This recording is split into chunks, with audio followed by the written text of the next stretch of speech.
Faly manonona ny fiadanan'i Jesosy Kristy Tompo hanapaka ao am-ponareo tsiraray avy. Faly miarahaba sady mirary soa anareo mahatratra amin'ny taona vaovao 2022 mirary kio mba ahitanareo ny voninahitra Andriamanitra eo amin'ny fiainanareo mandritsitra ny taona vaovao izany. Ary fiarabana tena lehibe dia ny fiarabana ny fiangonana Ray Manontolo, ny Ray aman-dreny mpitandrina Rafaly Mirina Lalao Angèle sy ny fiangonana Ray Manontolo izay tarehany Baofiangonana noho ny fahatratraranareo ny fadimy taona ny fiaraha-miasa afaka raisantsika ho amin'ny alady voalohany amin'ny taona ity. Dia ny tompo any mba fomba anareo hatrany amin'izany fiaraha-miasa efa niantsony anareo izany. Vaboka isika riavana. Tonga ny fotoana izay hitenenanao sy hampaherezanao ny fiangonanao araka ny teny fampanantenana izay efa nataonao ka niantsonao mpanompo maro miasa mandresy lahatra aneho ny voninahitra ao sy ny famondramponao indray izany amin'ny anaran'i Jesosy Kristy tomponay. Amen. Arak'izany riavana ny aloha hevitra izao tenin'Andriamanitra izao afatra ho antsika izao dia ny hoe ny fiarahan'ny mpitandrina sy ny fiangonana. Ny fiarahan'ny mpitandrina sy ny fiangonana. Efa fomba n'Andriamanitra hatramin'ny voalohany ny miantso olona manokana mba hitarika ny olony, hitarika ny fiangonana, hanatanteraka ny planiny. Anisan'ny natsoana manokana ho amin'izany Abrahama ho any amin'ny tany tsy mbola fantany. Natsoana manokana i Mosesy, natsoana manokana i Jakoba, ilay natsoana hoe Israely taty aoriana. Natsoana manokana ireo mpaminany sy mpisorona marobe tatsika ao amin'ny testamenta taloha. Dia miampita aty amin'ny testamenta vaovao ry Jaona mpanao batisa ilay mpaminany farany. Natsoana manokana ny apôstôly 12 izay apetraka ho mpitarika ny foko 12 tany Israely. Dia mitohy amin'ny mpitandrina natsoana fa nanomokatra amin'ny testamenta vaovao ka mandraka androany. Izany ny fomba n'Andriamanitra hoentiny manatanteraka amin'ny teny izay efa nampanantenany fiangonana dia isika izany. Noho izany tena tahaka ny vary sy rano ny mpitandrina sy ny fiangonana amin'izay fanatanterahana ny asan'Andriamanitra ary fanomezam-boninahitra azy. Inona no azo ambara voalohany momba ny ity fiarahan'ny mpitandrina sy ny fiangonana ity? Voalohany dia izao: sady mipotra avy ao amin'ny fiangonana no miverina manompo eo amin'ny fiangonana ny mpitandrina. Sady mipotra avy ao amin'ny fiangonana no miverina manompo eo amin'ny fiangonana. Fantatsika tsara fa ny fiangonana ihany mamola vola mpitandrina. Tsy misy mpitandrina nirotsaka velona avy any an-danitra izany, fa ankizy sy tanora no volavolana tao am-piangonana nanapa-kevitra fa hiofana no tonga mpitandrina. Ary mbola anaovana antsoavo amin'ny tanora ankehitriny izay eo an-dalana misafidy ny taranja ho ataony amin'ny fianarana ambaratonga ambony. Ampatsahevitra anao fa misy izany hoe teolojia izany ahatonga anao mpitandrina. Ary mbola hiatoan'Andriamanitra ny fahamarinany voasoratra hoe raha misy olona maniry ny asa mpitandrina dia maniry asa tsara izy. Toko voalohany, toko fahatelo andininy voalohany. Rehefa tapa-kevitra tokoa ny tanora anankiray dia miroso amin'ny fifaninanana idirana amin'ny toeram-panomanana mpitandrina ary manana toeram-panomanana mpitandrina azy manokana isika fijekeny. Tsara hay mampatsiaro izany amin'izao fotoana izao. Any Amantitsara, any Fianaratsoa, any Ambatondrazaka, io vaovao io, eny Ivato ary eny Ambakonakanga Antananarivo. Samy mba misaintsana amin'izany sika tanora ary mitondram-bavaka amin'ireny toeram-panomanana ireny fa zanaka ny fiangonana daholo ireo mihofanera. Fa ny faharoa mafisoka amin'ilay famarena voalohany ity dia ny hoe ny fiangonana ihany koa nefa no sehatra voalohany iasan'ny mpitandrina rehefa voaofana izy. Mambarany fogarana tsikefitsekema ndimy fahavalo amin'ny telopolo. Ny mpitandrina dia izay mahatsiaro ny tenany fa voantso n'Andriamanitra ka niomana sy nianatra ara-dalàna tao amin'ireo toeram-panomana mpitandrina any Efitsekema na toeram-panomana mpitandrina hafa ekeny Efitsekema. Ary faranany amin'izao feza teny izay manan-danja be izao hoe ka nirana ao amin'ny fanompona masina ao amin'ny fiangonana. Ao amin'ny fiangonana tompoko no andrahana ny mpitandrina. Zany no antony nafarana azy nandritra ny taona maro. Natao hiasa ao amin'ny fiangonana ny mpitandrina ary mila miomana ao amin'izany koa ny fiangonana. Rehefa tsy miasa voatendry ao amin'ny foibe na any amin'ny toeram-panomana mpitandrina izy dia tsy maintsy tendrena aty amin'ny Solotapartana. Miankina amin'izany no mahampitandrina azy raha mbola mpitandrina Efitsekema izy. Fa miankina amin'izany koa no mahafiangonana antsika sy ny fijoroan'ny fiangonana. Feny ny antoko sy ny mpitandrina dia niasa eo amin'ny fiangonana. Ary zany no antony nananganana ireny toeram-panomana mpitandrina ireny. Zany no antony anifanana azy ireny mandritra ny taona maro. Noho izany ny fiangonana dia natao hiara asa mpitandrina. Izany no fandaminana mahafiangonana azy. Hafahafa ihany rehefa hoe fiangonana tsy misy pastera na fiangonana tsy misy mopera, fa natao hiara iasa ny mpitandrina sy ny fiangonana.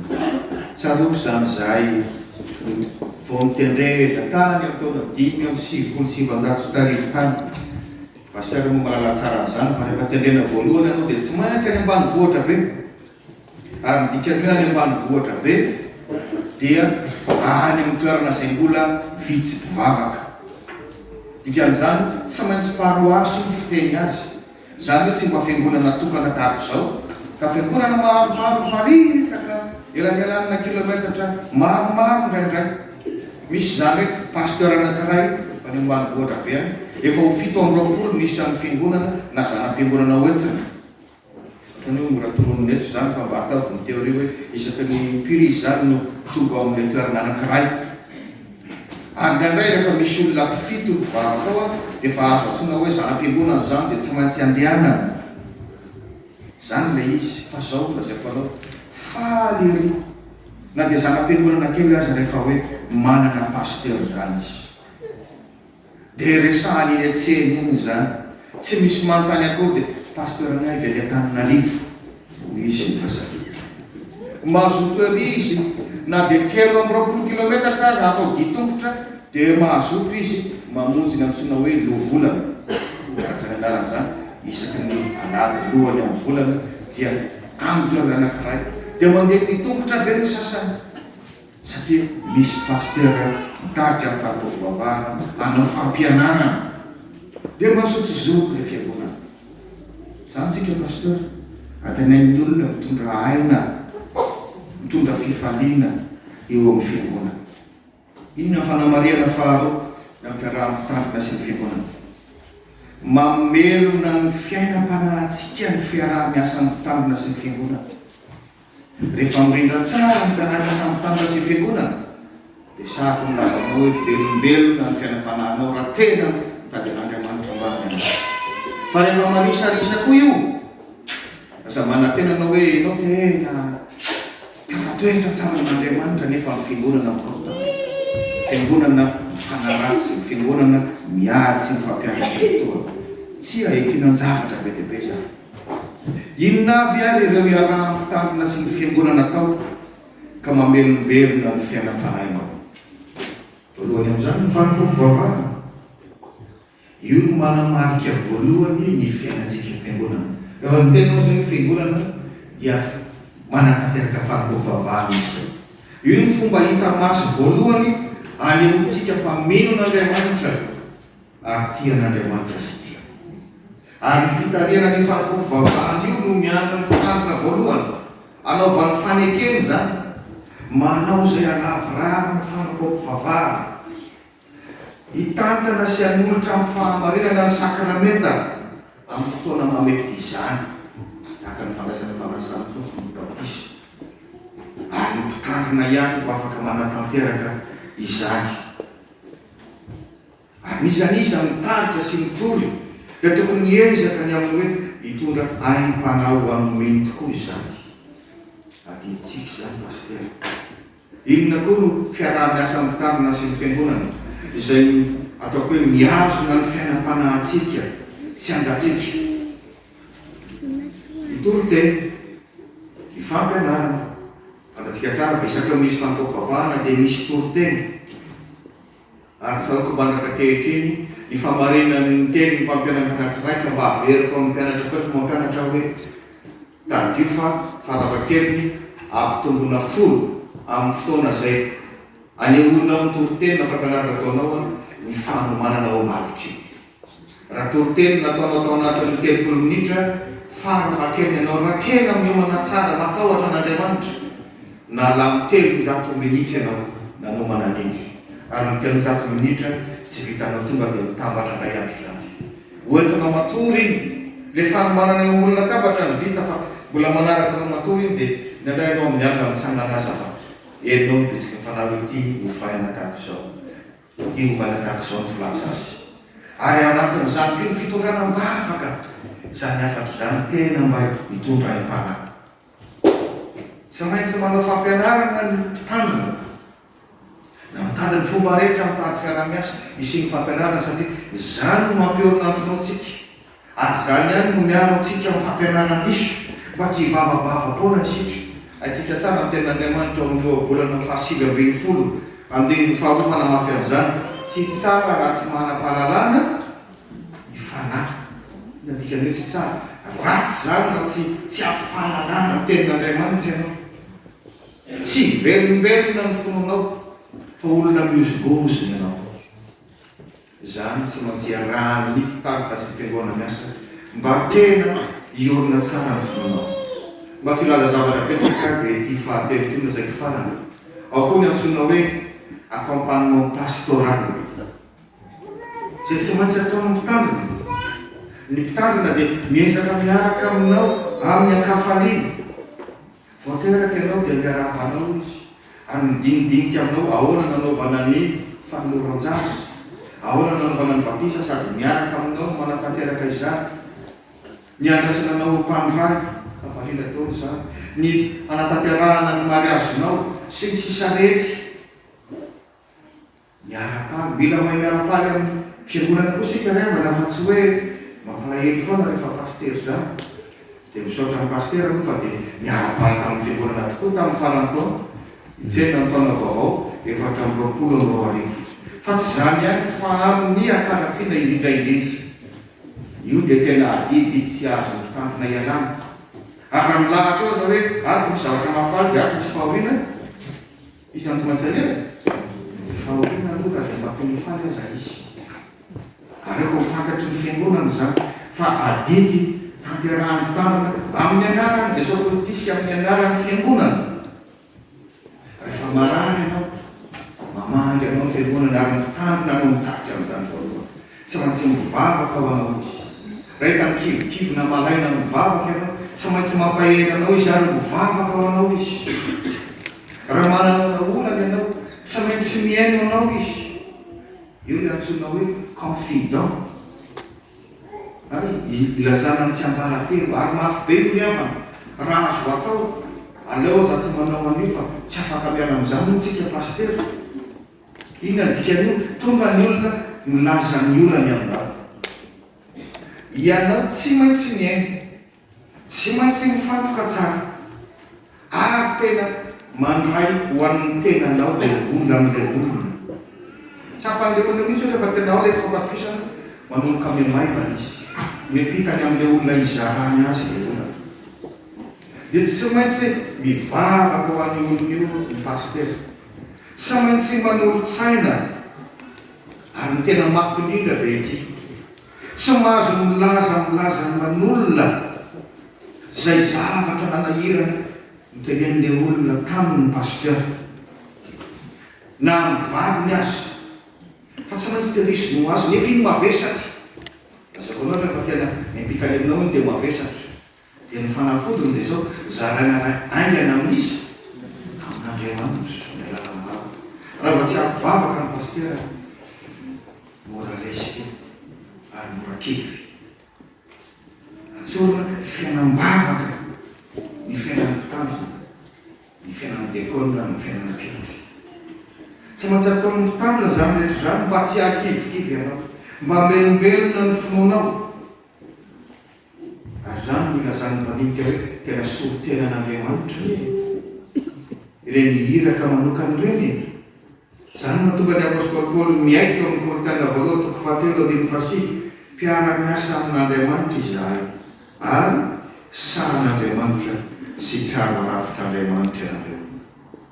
Tsaroko ny tantaran'ara-manto anankiray nanantona ahy mba hidiniky dia nitosy tany Antananarivo zany. Vao mivony varavarana dia endriky olona matroka, malahelo, atsatra, zany no hitako. Dia nampandrosoa izy, rehefa vita ny vavaka nasina nanambara zay olona misy. Ny fotoana nanomezako azy fitenenana noela fa dia tsy nisahatra miteny, mamoaka le alahelo. Ngamba vao 20 minitra izy miteny ihany. Ny alahelo ny amin'ny vavany zay tsy mba mety miaino azy. Rehefa miresaka ngamba hitarainany. Nefa dia makany amin'ny vara lava mahavita mandany fotoana lavabe mifampiresaka amin'ny namany. Ary rehefa mamimamy sy tezitra avy any dia sady manao teny manivaiva ny andray mikasakana anazy. Fa zao andritry ny 20 minitra izy dia mizara ny alahelony. Dia hitako manomboka miova ny endriny, miamaivana izy. Ary rehefa mijanona izy dia andeha hiomana hanotsaina azy, hivavaka ho azy. Le baroako moa zany varavarankely eo akaiky eo matazana ihany ny olona lavilavitra ery dia mbola misy olona hafa milahatra hoe tazana raha-matoa dia nitsangana izy nanao hoe misaotra betsaka anao pastera ny haino ahy. Fa tena zava-dehibe zay fa mbola betsaka ilay tsy olona milahatra rehetra izy fa aloaloana mijanonao aloha fa mbola hanolo-tsainanao sady hivavaka ao anao. Tena ohatrany mahasosotra ozy fa alohan'ny gadadalana fa misaotra betsaka sady mitsikitsiky izy. Io zany le ilazako aminao hoe rehefa tena matoky an'ilay anambarany izy, fa tsy anaparitaka zany amin'ny olona tsy lazany anarany hoe ranony ange le manana olana mivatana. Dia tena mamboraka amin'ny fato-pisany izy. Adidy miady ny mpitandrina zany tsy mitandrina aina koa nantsona hoe convitant.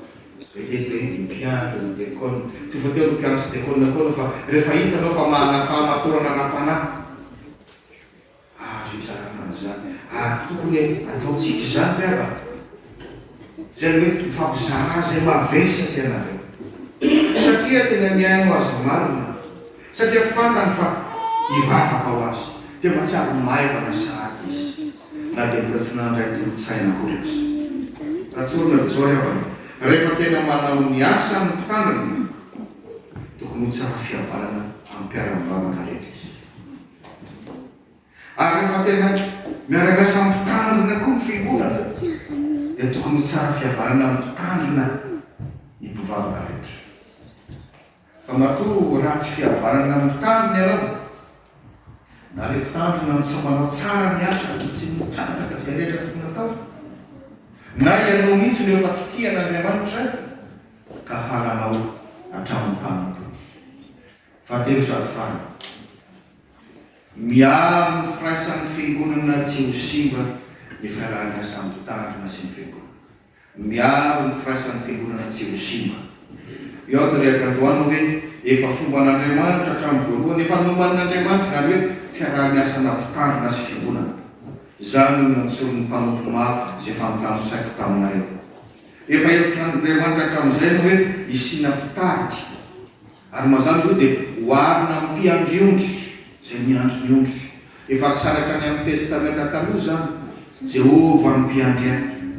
No mifisiny Jesao Kristy aty amin'ny testamenta vaovao zany, zao no mpiandry tsara. Ny mpiandriondry dia natao hifankazatra, hiarady amin'ny ondry andreketany. Ary misy ataoko hoe fifankatiavana manokana.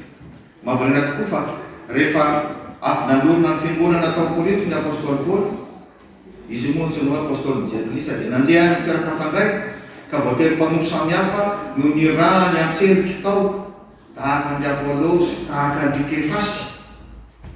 fa tsy nijanona atao ny apôstôly Paoly dia nanomboka nisy ny antsoina hoe clan tao am-piangonana. Hainareo tsara ny tantara. Sasany hoe zay any Paoly, zay any Apôlôsy, zay any Kefasy, zay any Kristy dia mifandramatra tao sakarava ny fiangonana. Ary notanterana tamin'ny apôstôly Paoly zany satria nisy fiantraikany amin'ny fiainam-panahy mivavaka na mpiaingotra ny mafy. Revana mila mpitarika miara-dalana aminy fiangonana. Ny mpitandrina na ny pasteur no filoha-pitarika ho antsika FJKM araka ny filoha-piaranantsika. Rehefa tsy manana mpitandrina tena mitarika tokoa, tsy miandana ary tena mampiavana tokoa ny fiangonana, dia tonga ho azy clan io miady teo alohany. Tsarovy fa ny fiangonana no sehatra voalohany hameloman'Andriamanitra sy hitazan'Andriamanitra ny finoantsika. Io fiangonana io anefa dia mora mikorotana kely rehefa tsy miambina isika. Ary rehefa miseho mikorotana dia tsisy ampanavanina. Miembotra ao anatin'ny ray mpimaso ny olona betsaka izay nangonina tao anatin'ny taona maro. Izany hoe betsaka ny fanahy ho very. Ary mahatonga amin'ny tenin'Andriamanitra masika ny Korintiana voalohany 3:7-10 izay manimba amin'ny tempolin'Andriamanitra dia mba ho simban'Andriamanitra koa. Nampieritreritra izany revana. Izao ny tempolin'Andriamanitra, fiangonana, ilay olona, ilay firaisan'ny mpiara-mivavaka. Raha ny manimba an'izany tsika dia ho simban'Andriamanitra. Ary zavatra matahotra izany ho simban'Andriamanitra izany. Fa asanao raha tsy matahotra an'izany ianao na mpitandrina na fiangonana na mpiara-mivavaka. Ary izany no ilana vavaka rehefa mivavaka ny fampiraisana voalohany. Tsy adalo Jesosy Kristy raha nampianatra antsika izany. Rehefa mivavaka hitantsika ao amin'ny Jaona 7:12 izany. Izy any angataka tamin'ny ray masonao, tehirizy ireo ny anaranao izay nomenao hoa, mba ho iray ihany izy rehetra tahaka ny maha iray antsika. Izany sika pasteur, ny ampahany-betsaka amin'ny fiainantsika dia mitondram-bavaka. Ampatsara ampahafantarana fiangonana izany. Fa raha mbola mpitandrina tsy maintsy mivavaka ao anao. Tsy vita amin'ny herin-tsandry sy herin-tsaina fotsiny ty asana diakona sy ny olona ty riavana. Oeto am-bavaka. Fa zany no fomba voalohany hiazonana any firaisan'ny fiangonana tsy eo. Tadio fa ny fiangonana dia ara-panahy aloha tompoko. Zay vao fikambanana. Tadio zay. Ny asan'ny fanahy masina teo amin'ny olona miara-mivavaka tamin'ny Pentekosta voalohany no niteraka ny fiangonana kristianina voalohany. Zay vao fikambahana ara-panjakana na association. Fa raha vao tsy misy an'izany ara-panahy izany isika dia ho sahirana. Ino moa zany no alehantsika ty? Raha tahaka ny fikambanana tsotra ihany. Tsy maintsy mitady an'izay ara-panahy izay isika. Ary zava-dehibe izany. Izany mila mitandrina. Hoy mamarina hoe efa planin'Andriamanitra hatramin'ny voalohany ny isinany iraka atsoin'Andriamanitra manokana eo amin'ny fiangonana.